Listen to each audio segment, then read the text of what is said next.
What's up, guys? It's Aaron Bates and Rebecca Cohn with the Aaron Bates Real Estate Team at Century 21 American Homes. And today we have a special guest. In the back seat this week is Steve Barnes, CPA, and he's going to answer some of our tax questions. Welcome. Yep. Thank you very much, guys, for having me. Hello, everyone out there. Okay, so in the the beginning of last tax season, there were a lot of news about changes in property tax and mortgage interest deductions. Aaron and I actually did a video about it to tell all of our viewers about it. But now that these changes are actually taking effect, what notable changes are taxpayers seeing on their 2018 taxes versus the previous years, specifically for homeowners? So effectively what's happening is there is a cap on a combination of state and local taxes, which is what's taken out of your check, and real estate taxes. And that cap is $10,000. So even if you are self-employed and maybe don't pay in state taxes, your real estate taxes are still capped. As a result of that, many people are finding that they've lost deductions, and because of those lost deductions, they're paying more tax. Right. So I know, like, from some of our buyers and homeowners that we speak to, some of them may have been living in a neighborhood where they were paying $13,000, $14,000, $16,000, maybe even $20,000 a year in property taxes, and they didn't care before. So now they care a little more, right? Now About they care a lot. Right. Right, where everybody was getting a couple extra dollars in their check weekly or bi-weekly, now they're actually feeling that change right now. Right. So you've got a combination of the charts changed for 2018, where the concept is you were going to experience a tax cut, so they took less out of your check. And because of the cap on the real estate taxes, people are seeing a tax increase and there's less taken out of their check, which is causing a result of a smaller refund. Okay.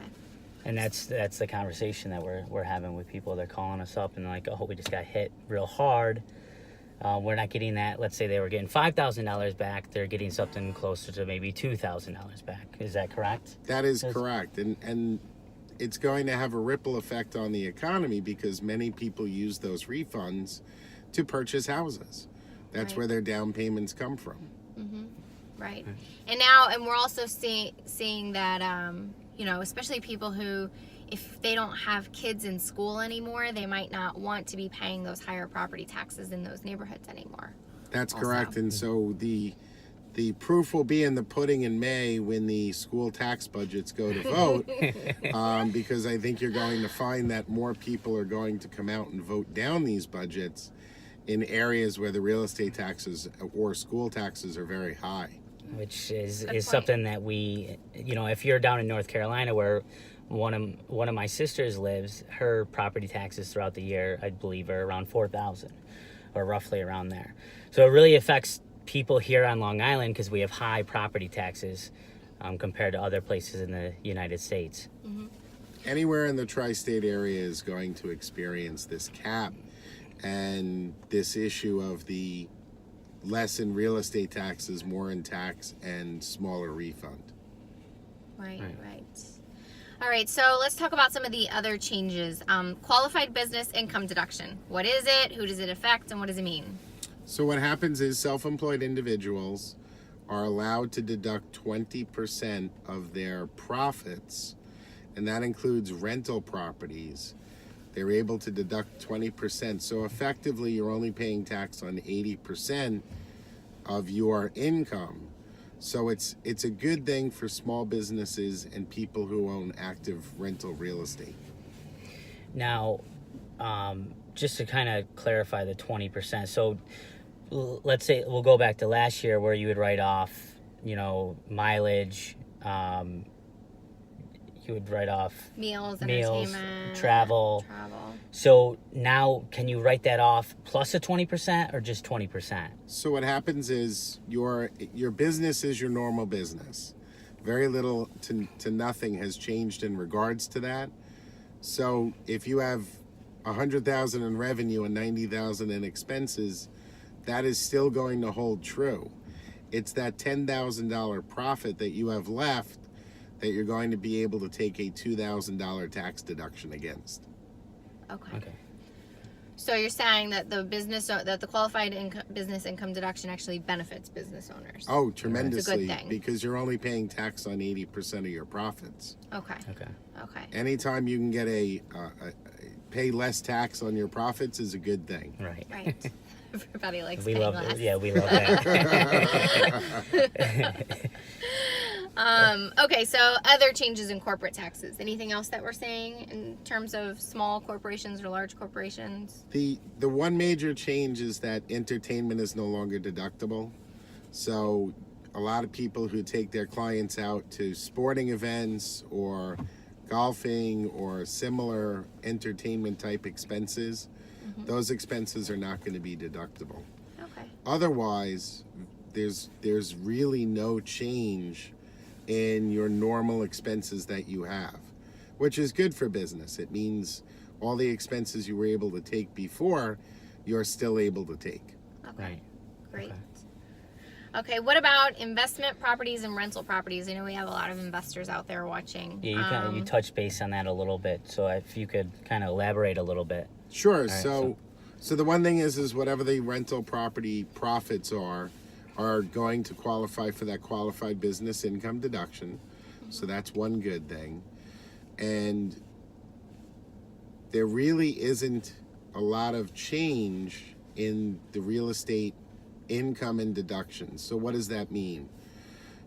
Because we have the cap on the individuals of 10,000, many people are under the assumption that that cap applies to rental properties, and that's not the case.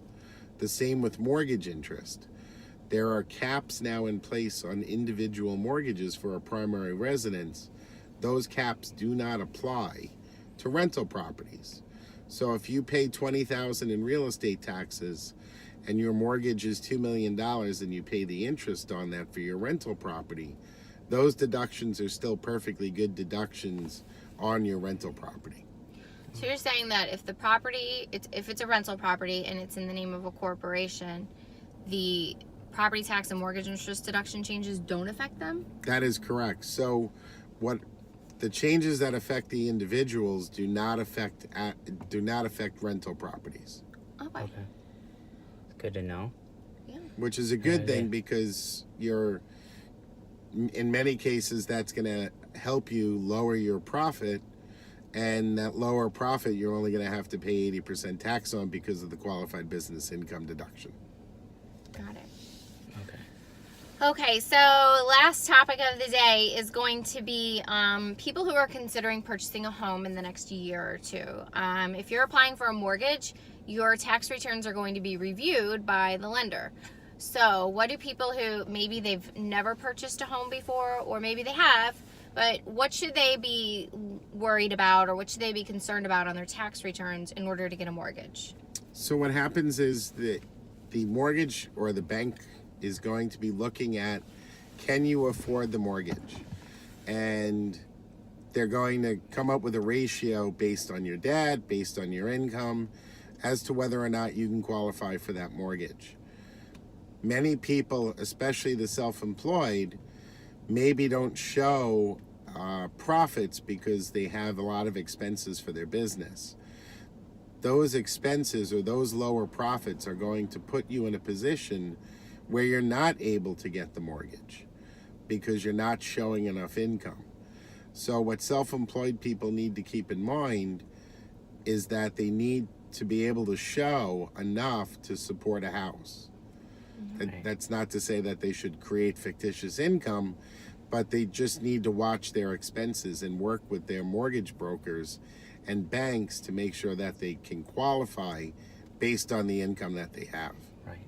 Right, so that means like conventional mortgages, FHA loans, things like that.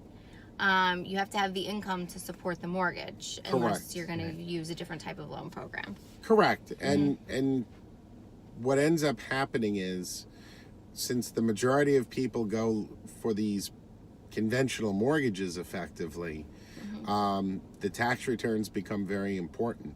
Right. It's not like it was back many years ago where you could buy a house on stated income.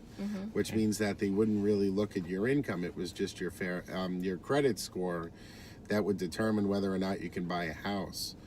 Those days are pretty much gone, and so you need to be aware of that as you're applying or plan to apply to buy a mortgage. Well, the state did come back. It's not like it used to be, but it is Right. back a little bit. It's available, So, but it's not at available. the same down payments and interest rates as Correct. the So conventional if you want a conventional mortgage, if you don't want to pay those, let's call them upcharges, Right. then you really need to be aware of your income and your tax return, and that's something you need to discuss with your accountant, like me, before you before you actually go ahead and buy that house, because we're going to be able to give you a better idea where you're at, and can you afford the house. Right.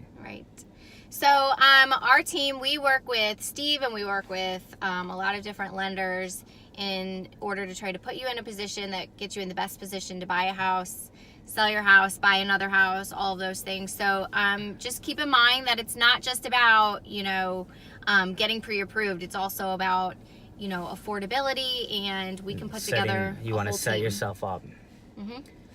Right. So if you have any questions, Steve's available. He's a CPA. He can help you with things like that, about your taxes, about your income, your business expenses, all of that. Absolutely. We both use Steve. We've been using him for years. He's great. His team's great.